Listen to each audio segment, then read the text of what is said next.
kita bersama-sama sudah memuji Tuhan, memuliakan Tuhan, dan kembali saat ini kita akan belajar kebenaran firman Tuhan. Kita akan segera membuka Alkitab kita masing-masing di dalam kitab Hosea. Kitab Hosea pasal yang keempat ayat 1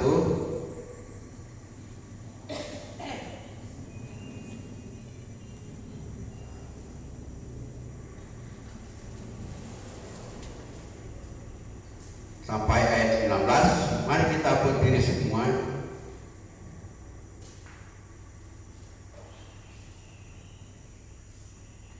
Hosea pasal yang keempat ayat 1 sampai 19. Kita baca saja ayat 1 dan ayat yang kedua, ya. Nanti saya akan teruskan membacakan ayat-ayat ini. Ayat 1 dan 2 saya baca ayat 1. Saudara membaca ayat 2. Hosea, kitab Hosea. Hosea pasal 4, perjanjian lama.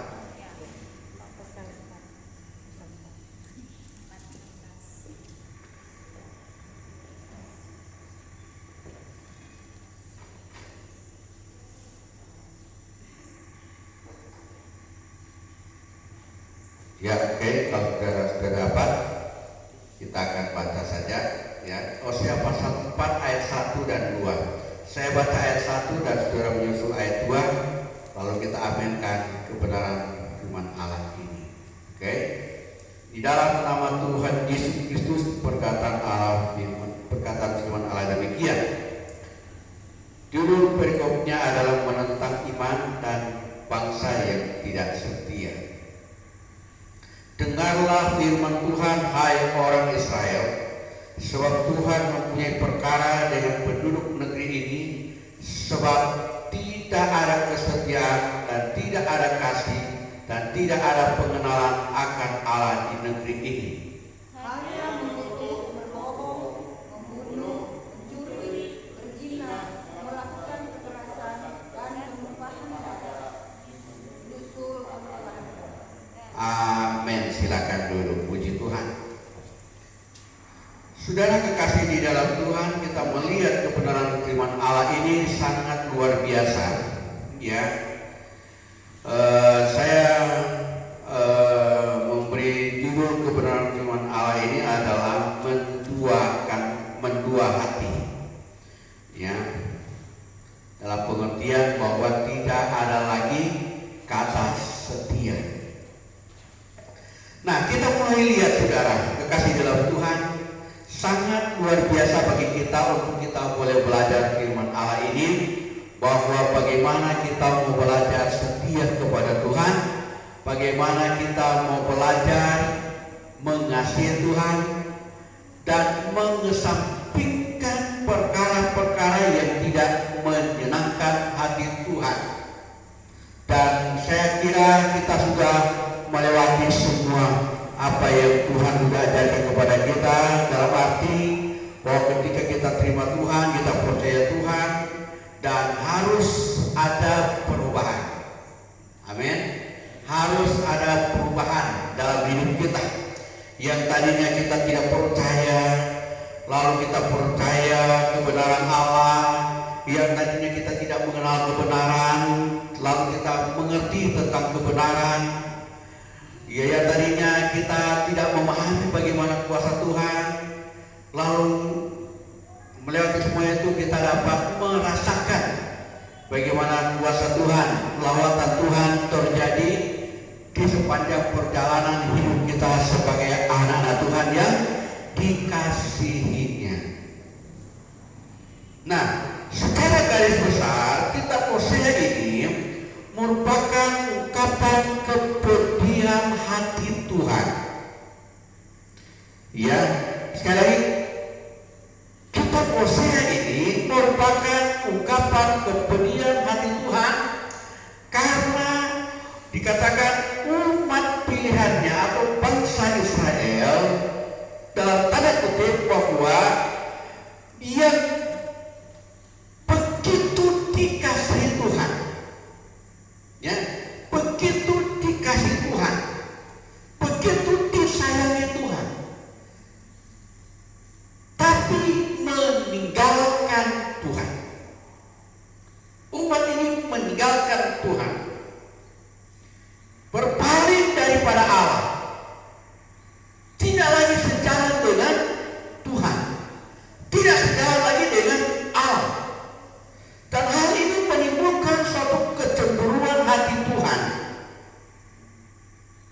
ya, menimbulkan satu kecemburuan hati Tuhan. Sama halnya seperti ini, saudara. Anak yang saya kasih anak yang boleh katakan yang saya manja-manjain, tapi ternyata anak yang saya manja-manjain itu justru berbalik arah melawan saya. Nah, inilah bangsa Israel, bangsa umat pilihan Tuhan, bangsa yang dikasihi Tuhan. Nah, di kehidupan daripada Hosea ini, dalam dia bersama-sama dengan orang-orang yang ada di sekitarnya, mereka telah berpaling dari Allah, meninggalkan Tuhan. Padahal mereka sudah merasakan bagaimana kebaikan kasih Tuhan yang luar biasa, pertolongan Tuhan, keajaiban kuasa Tuhan mereka alami, saudara. Dan sangat luar biasa tentang kebaikan Tuhan. Tapi sangat memedihkan hati Tuhan ketika Tuhan melihat mereka berpaling dari Allah, tidak lagi melakukan apa yang sudah diatur oleh Allah, apa yang menjadi perintah Tuhan dalam hidup mereka, saudara. Mereka membangkitkan kecemburuan Allah dengan Allah asing. Mereka membuat satu penyembahan yang di luar dari keinginan Allah. Mereka menyembah Allah asing, bukan lagi kepada Allah yang hidup, saudara. Ulangan 32 ayat 16. Ulangan 32 ayat 16.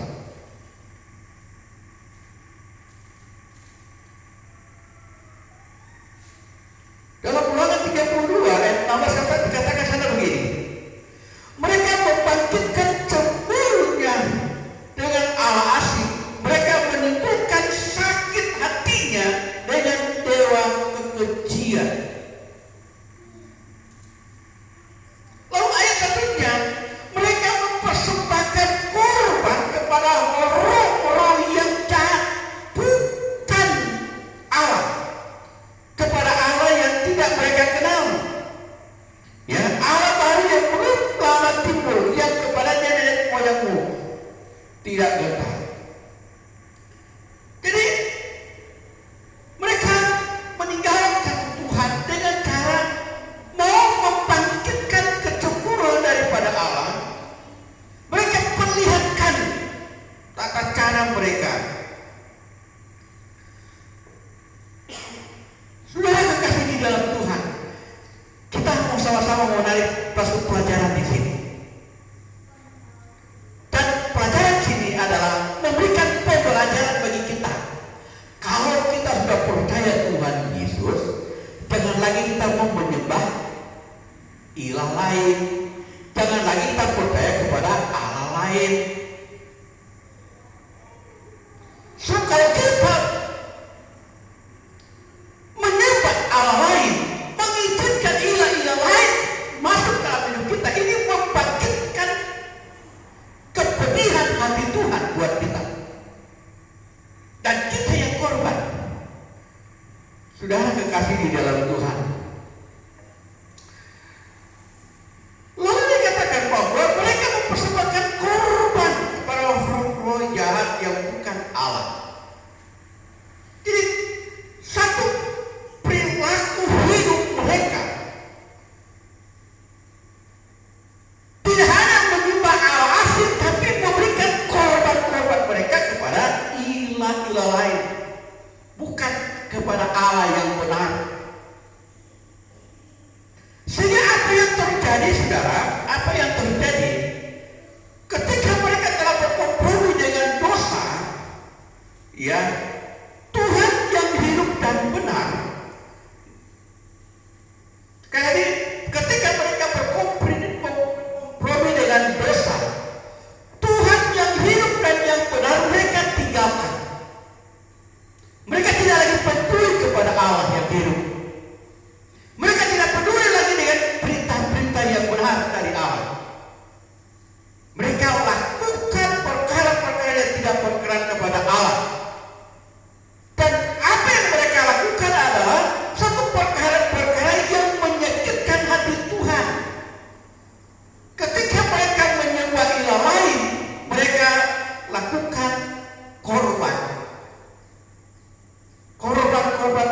dipersembahkan kepada ilah-ilah lain yang bukan Allah. Nah, akibat daripada apa yang mereka lakukan, saudara, terjadilah satu kemerosotan rohani.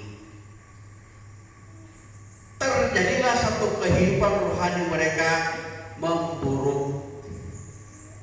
Tidak ada lagi rohani yang benar. Tidak ada lagi satu kehidupan yang baik lagi di mata Tuhan. Ya.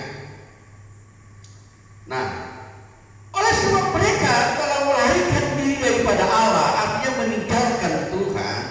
Ya, kita melihat sini bahwa mereka ya dikatakan dalam firman Allah, coba kalau mereka sebab mereka melarikan diri daripadaku, binasalah mereka sebab mereka memberontak terhadap aku ingin mau menembus mereka, tetapi mereka berdusta terhadap aku. Tuhan mau memulihkan mereka, Tuhan mau mengangkat mereka, namun mereka tidak lagi mau. Mereka justru tetap melarikan diri dari hadapan Tuhan. Lihat Hosea pasal 7 ayat 13. Hosea pasal 7 ayat 13. Terjadi satu kemerosotan rohani yang luar biasa. Rohani mereka tidak lagi kuat. Rohani mereka memburuk. Rohani mereka tidak ada lagi yang benar. Satu perkata katakan nilai setitik merusak susu sebelahnya, ya kan? Sudah sekian tahun, sekian lama dia percaya Tuhan, hidup di dalam kebenaran Allah, hanya dengan satu perkara saja dia sudah merusak semuanya itu. Satu perkara yang dia lakukan yang tidak berkenan kepada Allah, merusak semua kebenaran itu. Terjadi satu kemerosotan iman rohani, saudara.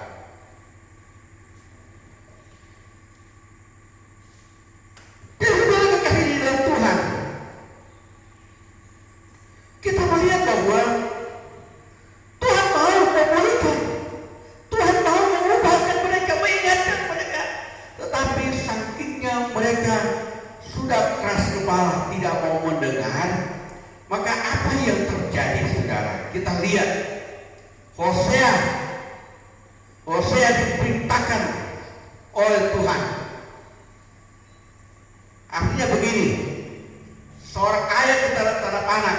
Seorang ayah berkata begini, daripada kau nak dengar-dengaran, kau pergi. Pergilah berbuat dosa. Karena saking Allah sudah memerintahkan mereka, saking Allah sudah betul-betul membuat mereka untuk mau berubah, tidak mau berubah, maka Tuhan suruh mereka berbuat tambah dosa lagi. Maka timbullah ayat firman Tuhan berkata, baiklah mereka yang berbuat baik bertambah-tambah baik, baiklah mereka yang berbuat jahat bertambah-tambah jahat. Nah, kita lihat, saudara, Hosea pasal 1 ayat 2. Perhatikan baik-baik di sana. Karena dosa yang sangat besar inilah sampai-sampai secara ekstrim Tuhan memberi perintah kepada Hosea untuk menikahi seorang perempuan sundal. Sakitnya mereka tidak mau taat, sakitnya mereka tidak mau mendengar, saudara. Sakitnya mereka tidak lagi mempercaya Tuhan. Tuhan suruh dia pergi. Ya, sebenarnya Tuhan mau merubah hidup mereka menjadi lebih baik, tapi karena tegar tengkuknya mereka itu tidak mau berubah. Pergilah carilah seorang perempuan sundal dan peranakanlah anak-anak sundal, karena negeri ini bersundal hebat dengan membelakangi Tuhan.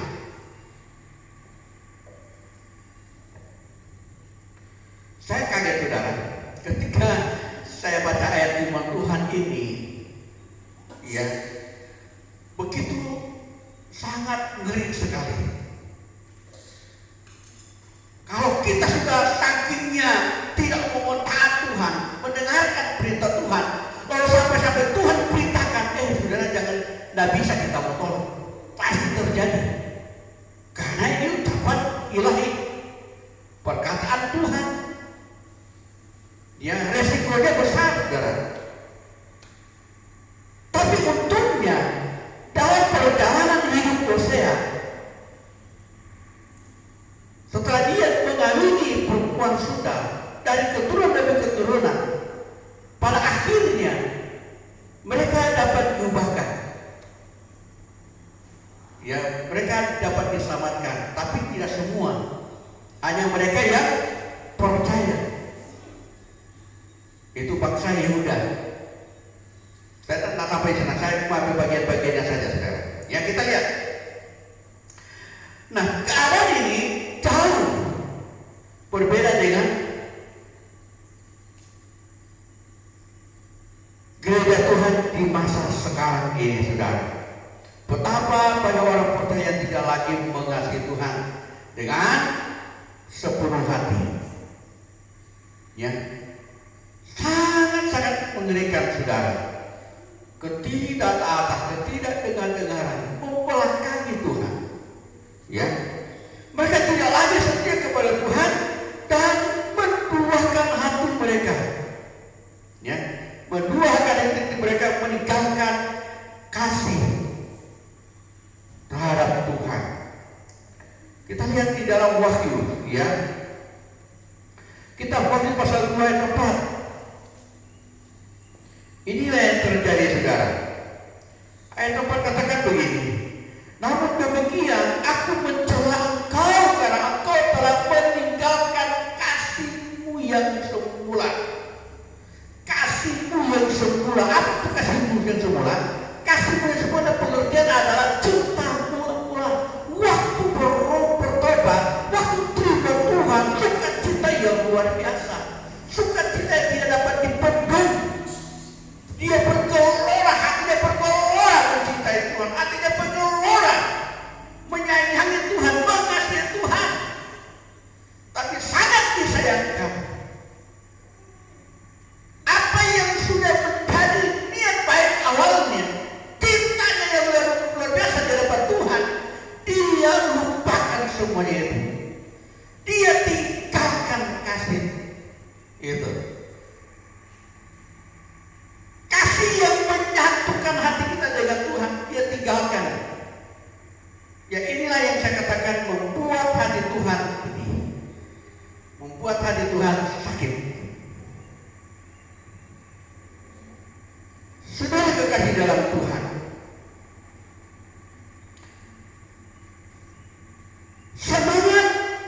semangat yang tadinya yang luar biasa berkobar-kobar menjadi padam. Yang sekarang ini kalau GPD Partai Kota bilang, biarlah api Partai Kota berkobar. Semangat Partai Kota yang luar biasa seperti itu. Tapi agak-agak sekarang ini tidak ada lagi yang ini, ada yang semangat, ada yang tidak semangat. Nah, ini ada yang berkobar-kobar hati, ada yang tidak berkobar-kobar hati. Ya. Tapi kita tidak mau demikian, saudara. Kita mau berusaha. Amin. Kita mau setia sama Tuhan. Nah, apa yang menyebabkan dia kemilauan dunia dan segala kenikmatan yang terjadi di dunia ini terhadap orang-orang yang hidup jauh daripada Tuhan? Penyebabnya adalah 1 Yohanes pasal 2 ayat 16. 1 Yohanes pasal 2 ayat 16. Kita lihat di sana dikatakan, sebab semua yang ada di dalam dunia, yaitu keinginan daging dan keinginan mata serta keangkuhan hidup, bukanlah berasal dari Bapa, melainkan dari dunia. Jadi segala apa yang ada di mata kita di dunia ini yang mempengaruhi kita, tinggalkan Tuhan. Tawaran-tawaran yang ada di dunia ini yang bisa membinasakan kita, kita lupa. Kita sudah mulai masuk ke dalam jurang kebinasaan.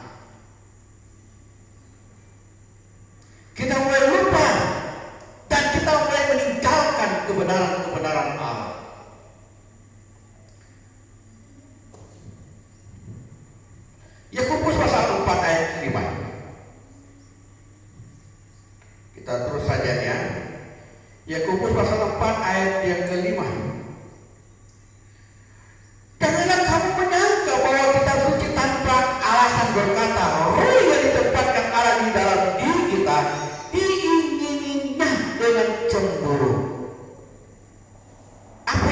bukan diingininya dengan cemburu. Roh yang ditempatkan Allah di dalam diri kita diingininya dengan cemburu. Artinya ketika hidup kita, hati kita, roh Tuhan ada berdiam di dalam diri kita, membuat kita untuk mengerti bahwa hidup kita ini adalah milik Allah. Kita ini adalah milik Tuhan, dan hidup kita ini adalah kediaman daripada Allah yang dikasihi oleh Tuhan. Ketika kita menerima Dia, ketika kita percaya Dia, ketika kita mengerti dan kita melakukan kehendak Dia, dan Tuhan mau hati kita ini selalu kudus, selalu hidup berkenan kepada Allah. Tidak ada lagi perkara-perkara yang duniawian.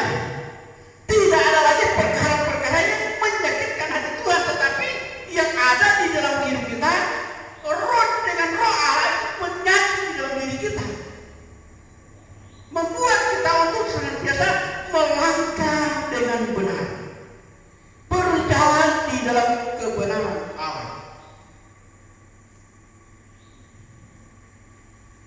Maka dari itu Yakobus pasal 4 dan 5 katakan, sudah lihat ayat yang kelima, janganlah kamu menyangka bahwa kitab suci tanpa alasan berkata, ya,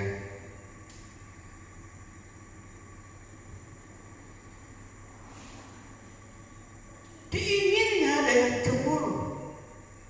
Lalu sudah lihat dulu sedikit, perhatikan ayat yang keempat. Hai kamu orang-orang yang tidak setia, tidakkah kamu tahu bahwa persahabatan dengan dunia adalah permusuhan dengan Allah? Permusuhan dengan Allah. Jadi barang siapa hendak menjadi sahabat dunia, ia menjadikan dirinya musuh Allah. Ini sangat jelas sekali, saudara. Ya, sangat jelas sekali ayat firman Allah ini. Kalau kita bersahabat dengan dunia, masih berkecimpung dengan dunia, berkompromi dengan dunia, dan meninggalkan kebenaran Allah, meninggalkan Allah, kita dibenci. Dunia adalah musuh Allah. Ya. Karena dunia dikuasai oleh keduniaan atau kuasa kegelapan. Ketika ada kebenaran, ada. Ya. Dunia boleh menawarkan bermacam-macam, kalau tetapi kita anak Tuhan sebagai orang percaya yang menjadi sahabatnya Tuhan, jadi keluarganya Allah, ya, iman fokusnya kita hanya kepada Tuhan, tidak akan mampu mengubah hidup kita. Tapi apabila kita bersahabat dengan dunia, sahabat dengan Allah, kita hancur. Dan Tuhan tidak mau. Ya. Nah, sekarang kita lihat ayat ini berkata bahwa hai orang-orang yang tidak setia, tidakkah kamu tahu bahwa persahabatan dengan dunia adalah permusuhan dengan Allah? Jadi barang siapa hendak menjadi sahabat dunia, ia menjadikan dirinya musuh Allah. Nah, yang jadi pertanyaan ini adalah, setiap orang sebagai anak Tuhan, sebagai orang percaya, menjadikan diri sebagai sahabat dunia, apa yang akan terjadi dalam diri kita, dalam seseorang yang tadinya sahabat Allah, tetapi menjadikan diri kita sebagai sahabat dunia? Berarti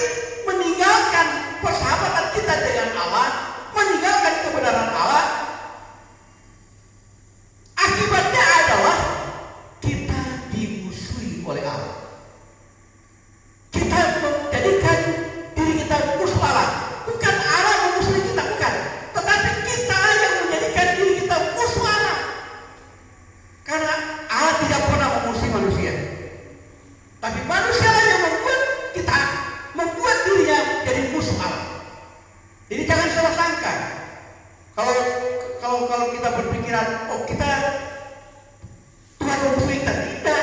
Tuhan tidak pernah memusuhi kita. Tuhan tidak pernah menyakiti kita. Tapi kita manusia yang membuat menjadi musuh Allah. Karena kenapa?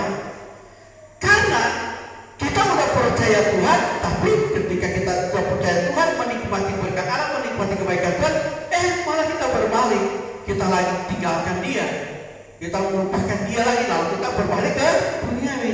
Nah, inilah yang saya katakan, kitalah yang menjadikan diri kita musuh Allah. Oleh sebab itu Tuhan berkata, Dia cemburu. Ya. Jadi saudara kekasih dalam Tuhan, dari kebenaran firman Allah ini kita dapat memperhatikan betapa Tuhan sangat menyayangi kita, sangat mengasihi kita, supaya jangan sampai kita jatuh binasa oleh karena kita membelakangi Tuhan. Tapi satu isyarat bagi kita anak-anak Tuhan, satu isyarat bagi kita orang-orang percaya bahwa Yesus datang di satu waktu di akhir zaman. Dia datang kepada orang yang setia. Ya, dia datang kepada orang yang setia. Dari awal, pertengahan sampai akhir tetap setia. Dan Allah datang mendatangi kita, mendatangi orang yang setia, bukan kepada orang yang tidak setia. Dan sangat Allah mengekang, saudara, orang-orang yang tidak setia. Dan sebaliknya Allah mengasihi orang-orang yang setia.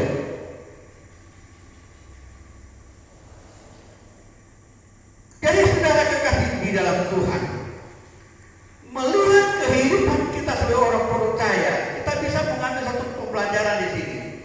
Jangan kita menjadi seperti orang-orang yang tidak mengerti dengan firman Allah. Sebenarnya sudah mengerti tapi merasa membuat dirinya untuk tidak mengerti dan meninggalkan Tuhan. Tapi jadikan hidup kita satu pembelajaran bahwa ketika kita percaya dan kita melakukan kebaikan Tuhan, bahkan kita menikmati kebaikan Tuhan, ingat, jangan sampai kita membelakangi Tuhan. Jangan sampai kita berkata, kalau bukan karena saya enggak jadi, tidak saudara. Kalau bukan karena begini, enggak jadi, tidak saudara. Semua terjadi karena Tuhan. Ya, semua terjadi karena Tuhan. Kebaikan Tuhan dalam hidup kita itu selalu mengikuti kita. Ya. Sekali lagi dalam kata-kata terakhir yang saya dapat sampaikan kepada kita, Kristus datang hanya untuk menjemput mempelainya yang setia sampai akhir, dan sedangkan yang tidak setia akan ditinggalkannya. Yesus datang menjemput yang setia, dan yang tidak setia ditinggalkan oleh Tuhan. Dan mari kita saudara, kita mau belajar hidup setia kepada Tuhan, hidup di dalam berpegang pada kebenaran-kebenaran Tuhan, sehingga kita bisa dapat menikmati segala kebaikan-kebaikan Tuhan dalam hidup kita. Selama kita masih ada di dunia, kita lakukan yang terbaik dan yang berkenan kepada Tuhan. Tuhan Yesus memberkati. Mari saya ajak kita bangkit bersama. Kita akan berdoa buat firman Tuhan yang sudah kita pelajari bersama-sama pada